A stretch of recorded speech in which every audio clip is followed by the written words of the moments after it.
दोस्तों आज हम आपको IAS ऑफिसर बनने की पूरी जानकारी बताएंगे कि IAS ऑफिसर कैसे बने।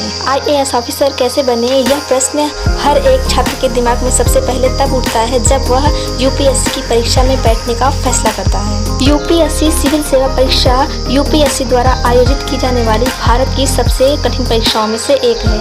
हर साल देश भर में लाखों उम्मीदवार IAS परीक्षा के लिए स्टडी करते हैं और उसकी तैयारी करते हैं। UPSC का एग्जाम 3 लेवल में कंप्लीट होता है, जिसमें से UPSC प्रीलिम्स, मेंस और इंटरव्यू शामिल है। इंटरव्यू में आपकी पर्सनालिटी का टेस्ट लिया जाता है। तो चलिए सबसे पहले जानते हैं कि IAS ऑफिसर कैसे बने। IAS ऑफिसर बनने के लिए UPSC एग्जाम को क्लियर करना होता है। UPSC परीक्षा में 3 चरण होते हैं, UPSC प्रीलिम्स, UPSC मेंस और UPSC साक्षरात्मक यानी कि आपका इंटरव्यू। IAS ऑफिसर बनने के लिए सबसे पहले UPSC के सिलेबस को पढ़ें और इसे ध्यान से समझें। अब आपको बताते हैं कि 12वीं के बाद IAS की तैयारी कैसे करें। 12वीं के बाद UPSC की तैयारी के लिए आपके पास ग्रेजुएशन की मार्कशीट होनी चाहिए। ग्रेजुएशन आप किसी भी स्ट्रीम से कर सकते हैं, यानी कि चाहे वह आर्ट का सब्जेक्ट हो या फिर साइंस का सब्जेक्ट हो। इसके बाद आपको बता दें कि IAS ऑफिसर बनने के लिए फुल कॉन्फिडेंस और हार्डवर्क की जरूरत होती है। अब हम आपको कुछ बेसिक बातें बताते हैं कि तैयारी शुरू करने से पहले हमेशा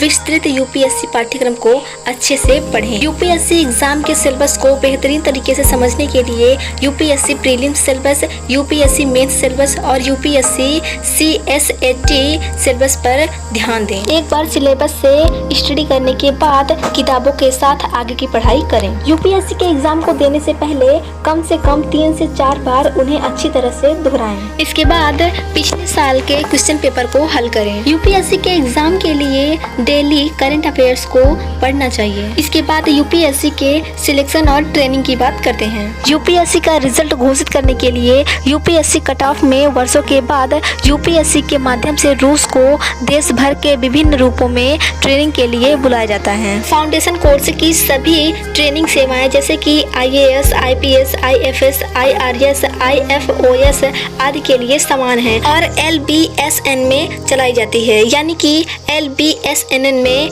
IAS ऑफिसर की ट्रेनिंग की जाती है। अब बात करते हैं IAS ऑफिसर का वेतन कितना होता है। IAS ऑफिसर का वेतन प्रति माह 56,100 रुपीज से शुरू होता है और कैबिनेट सचिव के लिए 2,50,000 रुपए तक पहुंच सकता है। इसके बाद आपको बताते हैं कि IAS ऑफिसर का काम क्या होता है। इसमें आपको राजस्व और अपराध के मामलों में अदालत के अधिकारियों के रूप में कार्य करना होता है।